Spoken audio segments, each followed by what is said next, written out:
ప్రముఖ వ్యాపారవేత్త ముఖేష్ అంబానీకి చెందిన రిలయన్స్ ఇండస్ట్రీస్ ఈ ఆర్థిక సంవత్సరం 2025-26 తొలి త్రైమాసికంలోనే అద్భుత లాభాలు ఆర్జించింది.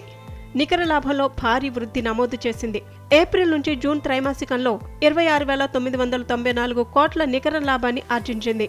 గత ఏడాది ఇదే త్రైమాసికంతో పోలిస్తే లాభంలో 78.3% వృద్ధి నమోదైంది. ఒక త్రైమాసికంలో ఈ స్థాయిలో లాభాన్ని నమోదు చేయడం రిలయన్స్ చరిత్రలో ఇదే మొదటిసారి. గత ఏడాది ఇదే త్రైమాసికంలో రిలయన్స్ నికర లాభం 15,138 కోట్లుగా ఉంది. గడిచిన త్రైమాసికం జనవరి నుంచి మార్చిలో 19,407 కోట్ల నికర లాభాన్ని ఆర్జించింది. అప్పటితో పోల్చిన నికర లాభం 39% వృద్ధి నమోదు కావడం విశేషం. రిలయన్స్ కు చెందిన వినియోగదారుల వ్యాపార విభాగాలైన రీటైల్, టెలికాం వ్యాపారాలు రాణించడంతో రికార్డు స్థాయిలో లాభం నమోదైంది.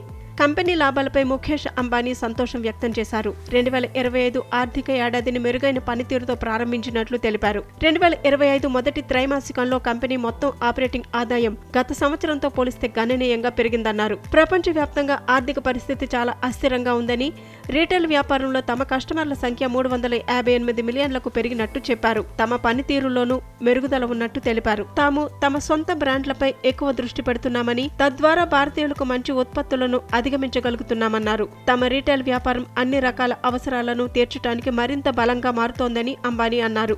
జియో ఈ త్రైమాసికంలో ఓ పెద్ద మైలురాయిని సాధించిందని, తమ 5G కస్టమర్ బేస్ 20 కోట్లు దాటిందని, హోమ్ సర్వీస్ కస్టమర్ల సంఖ్య 2 కోట్లు దాటిందని చెప్పారు. అలాగే రిలయన్స్ రీటైల్ ఆదాయం 84,171 కోట్లకు పెరిగింది. ఇది గతేడాది కంటే 11.3% ఎక్కువ. కంపెనీ ఆపరేటింగ్ ప్రాఫిట్ కూడా 6,381 కోట్లకు పెరిగింది. జియో ప్లాట్ఫామ్ల ఆపరేటింగ్ ఆదాయం 24% పెరిగి 18,135 కోట్లకు చేరుకుంది. చమురు, గ్యాస్ విభాగం ఈ ఏడాది తొలి త్రైమాసికంలో స్థిరంగా ఉంది. ఆపరేటింగ్ ఆదాయం 4,996 కోట్లుగా ఉంది.